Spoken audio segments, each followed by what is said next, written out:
오늘 하루 마음은 좀 괜찮으셨나요? 우리 인생에서 가장 큰 상처는 때로 가장 가까운 사람에게서 옵니다. 가족, 친구, 동료, 교회 지체, 때로는 신뢰했던 리더나 믿음의 사람들조차 우리를 실망하게 만듭니다. 그 사람만은 나를 이해해 줄 줄 알았는데, 그래도 그 사람은 진심일 줄 알았는데, 기대가 컸던 만큼 실망도 더 깊게 남습니다. 어느 성도님이 들려주신 이야기입니다. 30년 된 친구가 있었습니다. 어릴 적부터 함께 자랐고 힘든 시절을 함께 버텨온 믿음직한 친구였습니다. 그 친구가 어느 날 사업을 함께 하자며 접근했습니다. 워낙 오랜 신뢰가 있었기에 큰 고민 없이 자금을 일부 투자했습니다.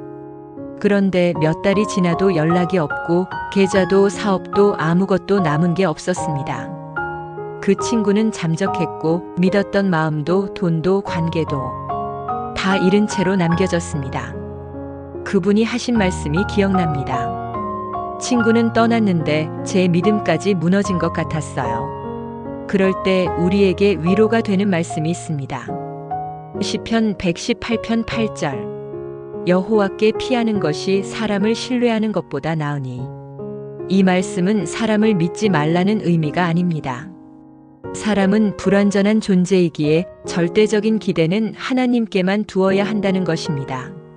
사람은 변합니다. 마음도 흔들리고 상황에 따라 약해집니다. 하지만 하나님은 언제나 동일하신 분입니다. 그 성도님도 그 사건 이후 한동안 사람을 의심하게 됐습니다. 교회 공동체 안에서도 벽이 생기고 기도도 멈춘 채 마음을 닫아버렸습니다. 그러다 어느 날 말씀을 통해 사람에게 기대한 마음조차 하나님께 올려드리자는 마음을 받았다고 합니다. 그는 기도했습니다. 하나님, 제 상처도 실망도 이 친구도 주님께 올려드립니다. 제 마음이 무너지지 않게 지켜주세요. 그리고 그 이후 그 관계는 회복되지 않았지만 그의 마음은 점차 회복되기 시작했습니다. 하나님 안에서 다시 사람을 사랑할 수 있는 여유와 믿음이 생긴 것입니다. 관계를 끊고 혼자가 되라는 말이 아닙니다. 우리는 여전히 사람들과 함께 살아야 합니다. 사랑하고 용서하고 품어야 합니다. 그러나 그 중심에는 사람이 아니라 하나님을 기대하는 믿음이 있어야 합니다. 사람은 나를 채워줄 수 없습니다. 오직 하나님만이 우리의 기대를 채우시는 분입니다. 그래서 시편 기자는 이렇게 고백합니다. 시편 146편 3절. 귀인들을 의지하지 말며 도울 힘이 없는 인생도 의지하지 말지니. 이 말씀이 차갑게 느껴질 수도 있지만 사실은 사람에게 너무 기대하지 말라는 따뜻한 보호의 말씀입니다. 실망을 경험한 후 다시 사람을 향한다는 것은 쉽지 않습니다. 그러나 하나님은 우리가 사람 안에서 회복되기를 원하십니다.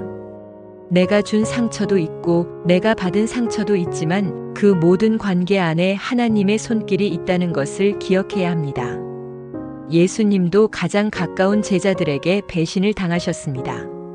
그럼에도 그들을 다시 품으셨고 회복시키셨습니다. 하나님의 사랑은 포기하지 않는 사랑입니다. 사람에게 실망한 마음, 이해받지 못한 아픔, 믿었던 관계가 무너졌을 때의 고통, 그 모든 감정을 하나님께 말씀드리세요. 그리고 다시 고백하세요. 주님, 저의 마음이 사람에게 흔들리지 않게 해주세요. 오직 주님께 기대는 믿음을 주세요. 말씀 더하기 작은 말씀 하나가 오늘 당신의 마음을 다시 세우길 소망합니다.